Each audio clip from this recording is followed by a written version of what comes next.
Ashdabia est désormais entre les mains des rebelles libyens, une victoire qui s'exprimait à travers des cris de joie et des tirs dans la ville ce matin.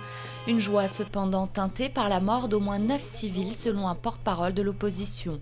Une défaite pour les pro-Kadhafi contraints de migrer vers l'ouest, alors que dans le reste du pays, la coalition, elle, ne relâche pas la pression. Première trace du panache radioactif relevé en France, mais pas de danger pour la santé et pour l'environnement, a cependant précisé l'Institut français de radioprotection et de sûreté nucléaire. Au Japon, la situation est elle plus inquiétante. À Fukushima, les niveaux d'iode radioactif relevés en mer sont plus de 1000 fois supérieurs à la norme, un niveau qui menace le milieu marin. Second tour des cantonales dimanche, présent dans près de 400 duels, le Front National pourrait pour la première fois avoir des élus départementaux. L'UMP s'est-elle montrée divisée cette semaine sur la position à adopter dans un tel contexte, alors que la gauche devrait confirmer, elle, son avance. Seule incertitude, la mobilisation des électeurs pour ce dernier suffrage avant la présidentielle. L'abstention s'établissait à près de 56% au premier tour, un niveau historique.